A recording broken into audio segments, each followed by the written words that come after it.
Hello again, class. Today's lesson is for April 22nd for Wednesday, and we're continuing with the Pythagorean Theorem. So far, we've learned how to identify missing sides, the hypotenuse, which is what we learned about on Monday, and then the legs, which we learned about yesterday.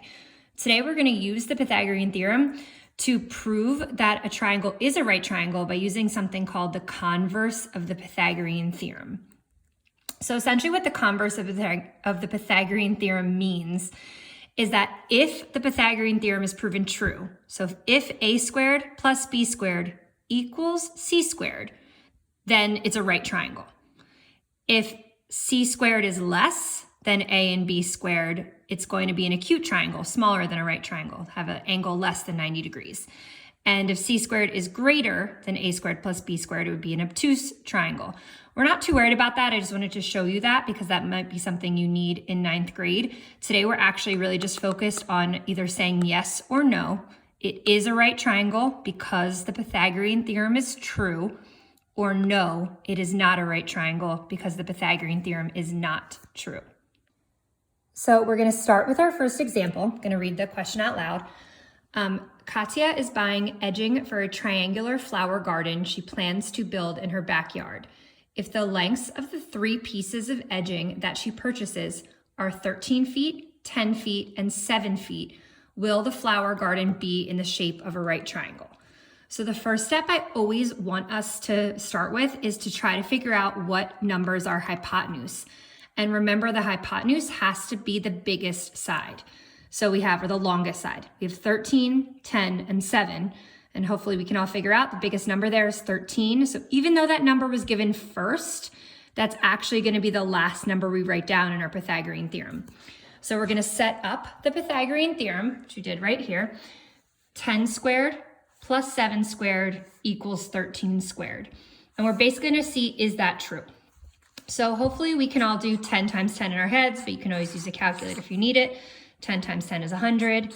This is another perfect square we should have memorized. 7 times 7 is 49. And then that's some math we can do pretty easily in our heads. So now comes the part where we're trying to figure out, is this the same thing? Is this a true statement? So 13 might also be a perfect square you have memorized, but again, you can just use your calculator, 13 times 13, and that's going to give us the number 169. So on one side, we have 149. And on the other side, we have 169. So if you guys remember when we did equations that were one solution, no solutions, or infinitely many solutions. So think about this. If I have 2 numbers that do not equal each other, we can put that symbol there. And that actually means there's no solution here.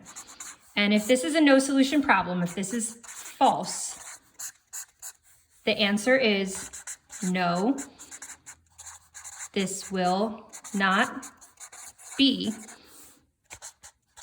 a right triangle. Sorry, grammar. Don't tell Mr. Freeman. Because a squared plus b squared does not equal c squared. So we're going to try some together, but this is a pretty straightforward learning goal. The most important part of this learning goal is making sure you set up the Pythagorean theorem correctly. And in order to do that, you have to start with identifying which number is the hypotenuse. So our goal is to tell whether each triangle with the given side lengths is a right triangle by using the converse of the Pythagorean theorem. So we'll look at number 1 and we see 14 centimeters, 25 centimeters, and 23 centimeters.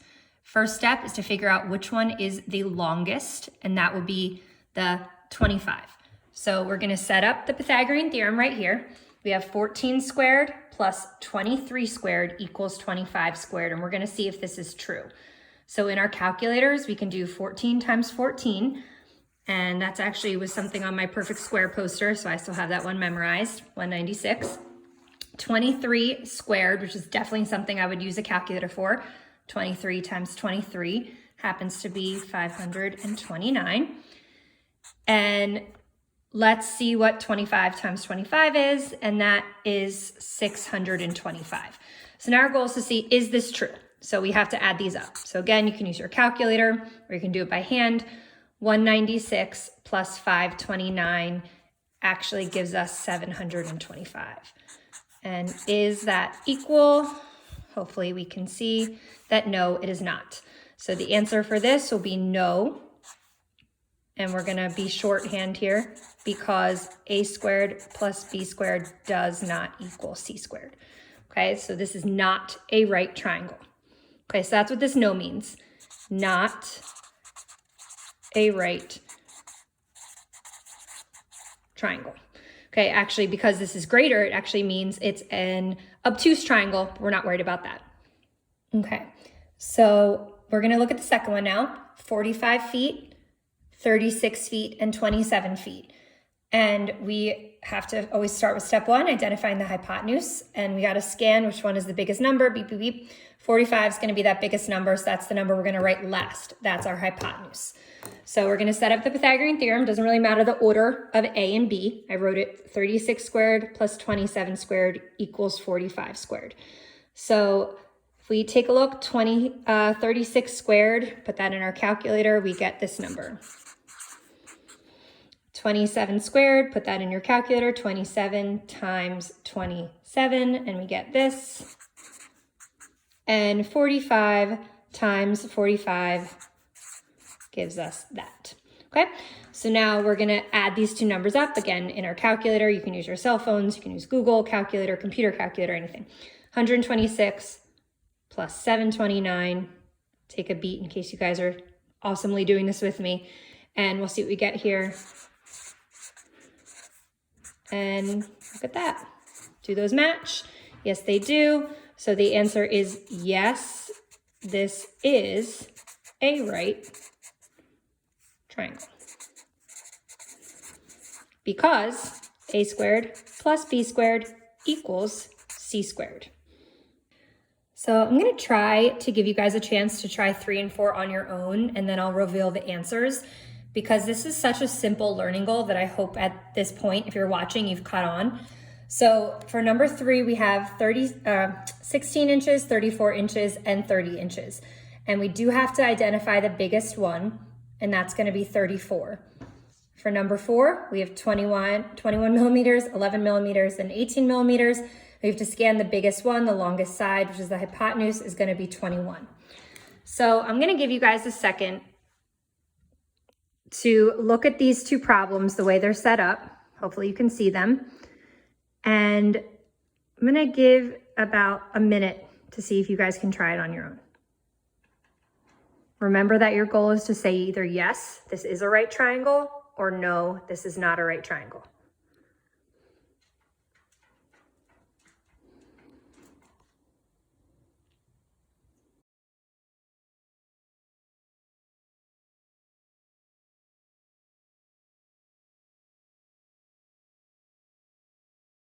All right, so hopefully you got a chance to try to solve number 3. 16 squared is 256. 30 squared is 900. If you add them together, you get 1156.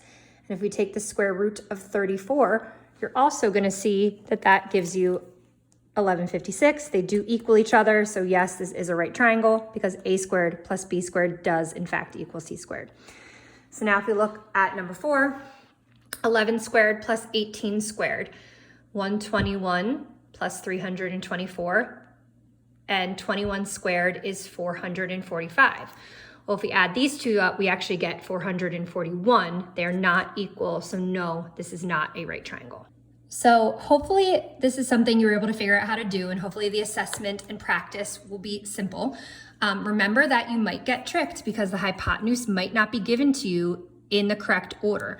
Your job is to identify what the hypotenuse is. Remember that's C, the longest length of the right triangle, in order to figure out what order to write the Pythagorean theorem in. We should always set up the Pythagorean theorem the same way. A squared plus b squared equals c squared. Then when you solve your equation, is your equation true or is it false? If it's false, it does not have a solution. That means it's not a right triangle. If it's true, it gives you the solution that's correct. It means that it is a right triangle.